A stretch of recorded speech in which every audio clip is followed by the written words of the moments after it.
ना मुश्किल हो जा रहा था और बच्चे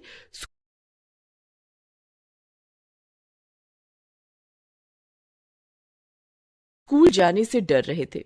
लेकिन उनके डर की वजह सिर्फ ठंड नहीं थी। वो बच्चे क्लास टीचर सीमा मैडम के खौफ में थे। एक दिन पहले स्कूल में कुछ ये हुआ था। सभी ने होमवर्क किया कि नहीं? हाँ मैडम, किया है। ठीक है, मैं एक एक करके चेक करूंगी और गलती होने पर मैं सजा दूंगी। ये सीमा मैडम की दूसरी क्लास थी। सीमा मैडम ने एक दिन पहले ही स्कूल में नया नया ज्वाइन किया था। सभी बच्चों ने सोचा था कि सीमा मैडम बाकी टीचरों की तरह अच्छी ही होगी। लेकिन सीमा मैडम ने जब होमवर्क चेक करना शुरू किया तब सभी को उनकी असलियत के बारे में पता चला। राजू, मोती, चुटकी और मीना, तुम लोगों को सजा मिलेगी। लेकिन क्यों मैडम? क्योंकि होमवर्क में गलती है। तुम चारों यहाँ लाइन लगाकर खड़े हो जाओ। चारों लाइन में खड़े हो गए। उन्होंने सोचा कि सीमा मैडम ज्यादा से ज्यादा मुर्गा बनाएंगी या तो दो थप्पड़ मारेंगी। लेकिन सीमा मैडम के दिमाग में तो कुछ और चल रहा था। बाहर बर्फ गिर रही थी। सीमा मैडम बाहर से बर्फ लाई और चारों के स्वेटर के अंदर घुसा दिया। इतनी कपकपाती ठंड में स्वेटर के अंदर बर्फ जाने से चारों के चारों जोर जोर से चिल्लाने लगे। आ,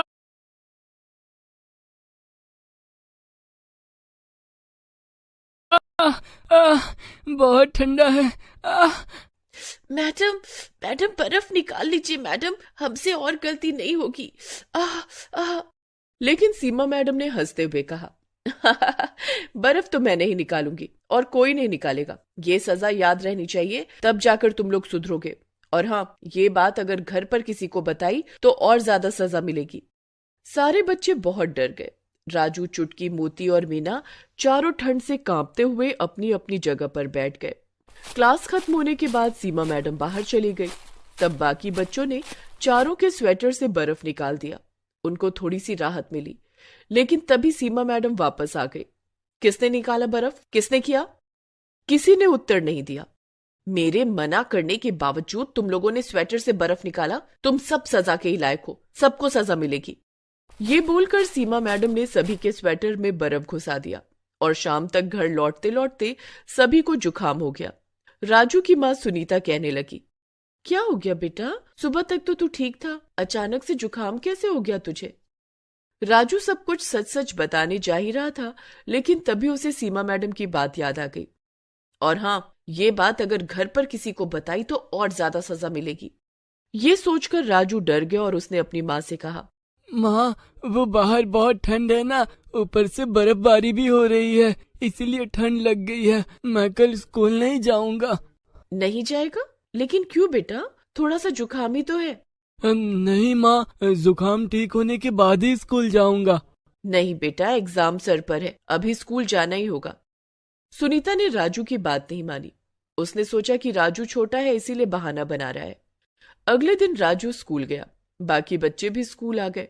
वो सभी सीमा मैडम के खौफ में थे। आज भी सीमा मैडम आएंगी और हमसे कुछ ना कुछ करवाएंगी। मुझे तो बहुत डर लग रहा है, पता नहीं आज क्या होगा। कुछ देर बाद सीमा मैडम क्लास के अंदर आई और कहा, बच्चों, आज पढ़ाने का मूड नहीं है, आज मैं आराम करूंगी। राजू, चुटकी, यहाँ आओ और मेरे पैर दबा दो। सीमा मैडम कुर्सी पर बैठ गई। राजू और चुटकी पैर दबाने लग गए। अरे अच्छे से दबाओ, ताकत नहीं है क्या? मैडम, मुझे जोर की भूख लगी है। तुम लोग टिफिन लाए हो ना? हाँ मैडम, लाए हैं।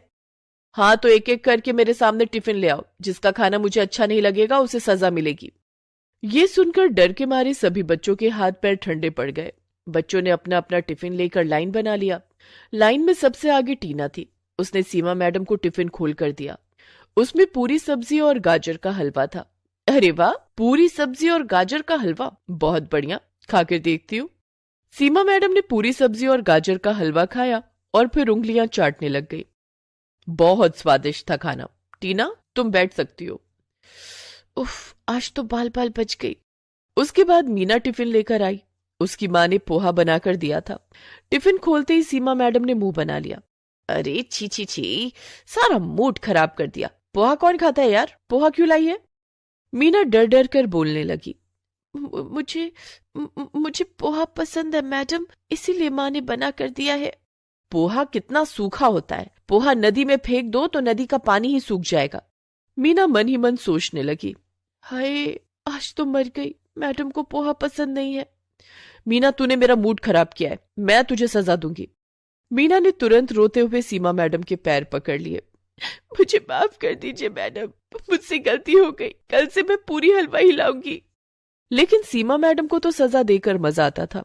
उन्होंने मीना को बाहर भेजा और बाहर से एक बर्फ का बड़ा सा टुकड़ा लाने के लिए कहा। मीना ने वही किया। वो अपने हाथों से एक बड़ा सा बर्फ का टुकड़ा उठाकर अंदर ले आई। उसने सोचा यही उसकी पनिशमेंट थी, लेकिन सीमा मैडम इतनी आसानी से छोड़ने वाली थोड़ी थी। उन्होंने कहा, मीना, अब अपना जूता उतार और उस बर्फ के टुकड़े पर खड़ी हो जा। क्या? मैडम, मैडम प्लीज माफ कर दीजिए ना मुझे, मुझसे गलती हो गई, प्लीज मैडम।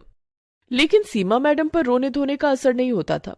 उन्होंने मीना को नंगे पैर उस बर्फ के टुकड़े पर खड़ा करके ही दम लिया और उसके बाद एक बच्चों की टिफिन खोलती गई और एक के बाद एक बच्चों को सजा मिलती गई।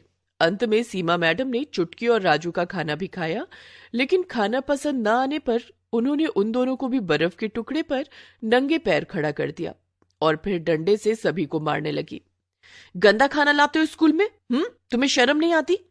इतनी ठंड में नंगे पैर बर्फ पर खड़ा होना ही बहुत बड़ी बात है। ऊपर से उन्हें मार भी पड़ रही थी। बेचारे बच्चे ये कैसे सह पाते। मीना बेहोश हो गई और गिर पड़ी। उसे घर भेज दिया गया।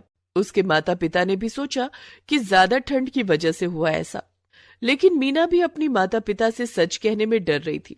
वो भी सच नहीं बोल पाई। इसीलिए सीमा मैडम को और ज्यादा छूट मिल गई। वो हर रोज बच्चों पर अत्याचार करने लगी। कभी वो बच्चों पर ठंडा पानी छिड़कने लगी तो कभी ठंड में क्लास का पंखा चलाने लगी। इससे सभी बच्चे परेशान हो गए। 1 महीना ऐसे ही बीत गया।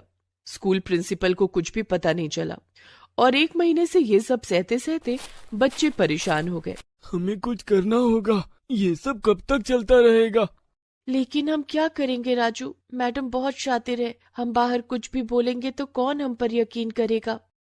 हाँ, मम्मी पापा सोचेंगे कि हम स्कूल न जाने का बहाना बना रहे हैं। हाँ, ये सही कहा, हमें दिमाग लगाना होगा। राजू घर चला गया और उसी दिन विदेश से उसके चाचा लौट आए। उन्होंने राजू को एक पेन दिया। ये क्या चाचा, आप विदेश से मेरे लिए केवल एक पेन लाए हो? ये ऐसा वैसा पेन नहीं है राजू बेटा, ये देख, इसमें कैमरा है, लिखने के साथ साथ सब कुछ इसमें रिकॉर्ड भी होगा। ये सुनते ही राजू के दिमाग की घंटी बजने लगी। अगले दिन वो पेन लेकर स्कूल चला गया और अपनी जेब में पेन को रख दिया। पेन का ऊपरी हिस्सा बाहर निकला हुआ था और उसी हिस्से में कैमरा लगा हुआ था। आज भी रोज की तरह सीमा मैडम सबको डांटने मारने लगी और अंत में वो रोज की तरह सबको सजा देने पर उतर आई। उन्होंने आज तो हद ही पार कर दिया। उन्होंने सभी बच्चों को बाहर बर्फ में निकाल दिया और बर्फ पर सुला दिया। कुछ देर बाद क्लास में लौटने के बाद सभी बच्चे खांसने छींकने लगे और 10-12 बच्चे बेहोश हो गए। प्रिंसिपल दौड़कर आए और उन्हें अस्पताल में भर्ती किया गया। सभी बच्चों के पेरेंट्स अस्पताल चले आए। लेकिन ये सब हुआ कैसे? हाँ, सभी एक साथ बीमार कैसे पड़ गए? सीमा मैडम पास ही में खड़े होकर हंस रही थी। तभी राजू ने कहा, ये सब सीमा मैडम की वजह से हुआ है। क्या? मेरी वजह से? क्या बोल रहे हो तुम राजू? मैं तुम लोगों से कितना प्यार करती हूँ। झूठ, सब कुछ झूठ, ये देखिए। राजू ने पेन निकाला और उसे फोन से कनेक्ट करके सभी को सब कुछ दिखाया। सीमा मैडम की हालत खराब हो गई। इतनी ठंड में भी वो पसीने पसीने होने लगी और पेरेंट्स सीमा मैडम पर बहुत गुस्सा हो गए। उन्हें उल्टा सीधा कहने के बाद पुलिस को बुलाया गया और उन्हें जेल में भेज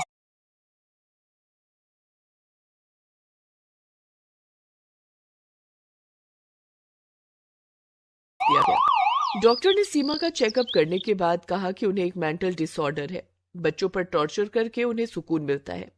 कोर्ट ने उन्हें 20 साल की सजा दी और यह भी घोषित कर दिया कि 20 साल बाद भी उन्हें कभी भी कोई भी स्कूल नौकरी नहीं दे सकता। ऐसे ही राजू की होशियारी से बहुत सारे बच्चों की जान बच गई और सीमा जेल में सड़ने लगी। अदिति 9वीं क्लास में पढ़ती थी। वो काफी मोटी थी। उसे मूली के पराठे बहुत पसंद थे। मूली के पराठे खा खा कर वो और भी ज्यादा मोटी हो गई थी। उसके मूली के पराठे खाने की आदत से सब परेशान थे।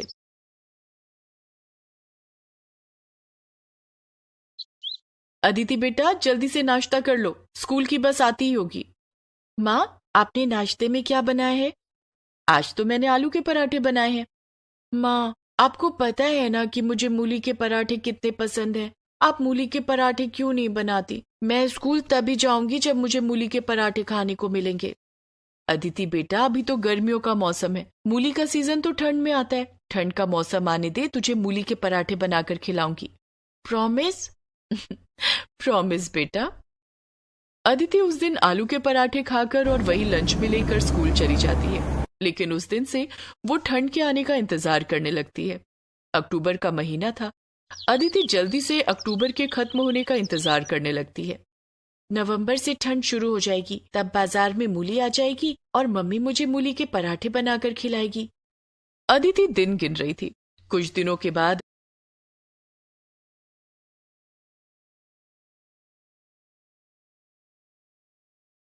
अक्टूबर का महीना खत्म हो गया और नवंबर का महीना शुरू हो गया था।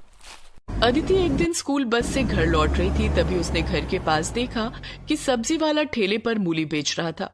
उस दिन घर जाकर उसने अपनी माँ से कहा, माँ, बाहर सब्जी वाला ठेले पर मूली बेच रहा है, चलो ना मूली खरीद लो। प्रीति बाहर जाकर देखती